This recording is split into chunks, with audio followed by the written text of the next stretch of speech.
Tired of sounding basic in English? Then stop saying it the boring way. In this video, I'll show you powerful idioms that make your English sound sharp, natural, and full of personality. Why say I agree when you could say I'm with you? Let's upgrade your vocabulary, one cool idiom at a time. Tonight is an all-hands-on-deck situation. We need all hands on deck to clear up your mess. We are going to need all hands on deck. If we're gonna do this, we need all hands on deck, so get moving. All hands on deck is an idiom that means everyone is needed to help or get involved, especially in a time of urgency or when there's a lot of work to do. It comes from sailing ships, where every crew member, every hand, had to report to the deck during an emergency. Now, it's used in all kinds of situations where full teamwork is necessary. Example: the deadline is tomorrow, so it's all hands on deck to finish the project. When the storm hit, it was all hands on deck to prepare the house. So when something important or urgent is happening and everyone's effort is required, it's time to say, it's all hands on deck. I am so sorry for springing this on you, but I need you to watch Alex. I don't know what kind of surprise you're gonna spring on me. Does this poor girl know you're going to marry her, or you're just going to spring it on her all of a sudden? I was just surprised when you sprung the whole living with your mom stuff on me. Spring something on someone is an idiom that means to surprise someone with unexpected news, a request, or a situation, usually without warning. It often implies that the person wasn't prepared and might feel caught off guard. Example: don't spring a surprise meeting on me at the last minute. She sprang the news on him that she was moving to another country. So if you suddenly tell someone something big without giving them time to get ready, you're springing it on them, and they might not love that surprise. So you dating anyone? No.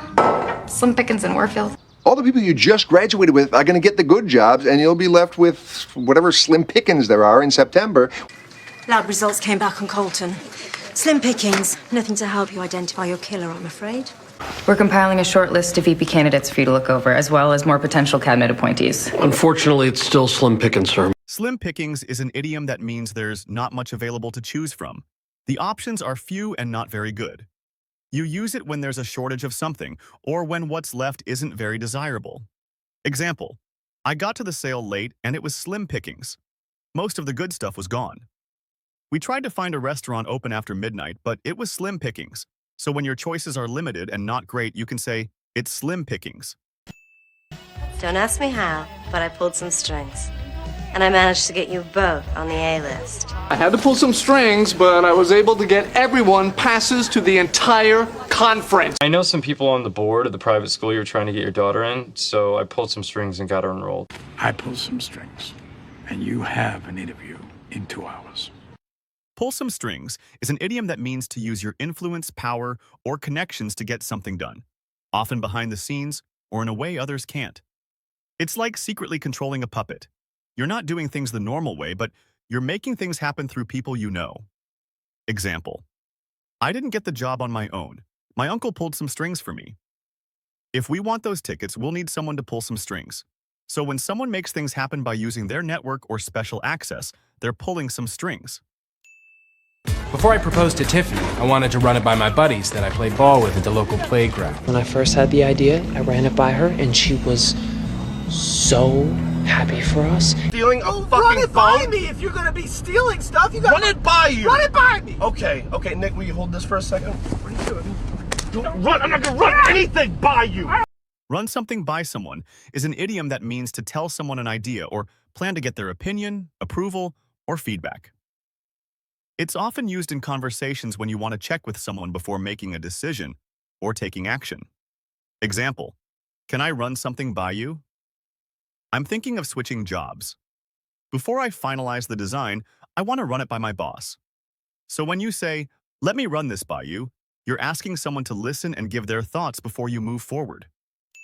And you had to barge in here and wake us up in the middle of the night? You can't just barge in here. I'm sorry to just barge in on you like this, but you don't barge in here when I'm on the phone. Barge in is an idiom that means to enter a place or interrupt a conversation suddenly and rudely without being invited or welcomed. It often suggests someone is being inconsiderate or not respecting boundaries. Example: he just barged in without knocking while I was on a call. I didn't mean to barge in. I thought the meeting was over, so when someone enters or interrupts without warning or permission, you can say they barged in. Now you've got even more powerful idioms to make your English sound bold, fluent, and natural. Don't just learn them, use them.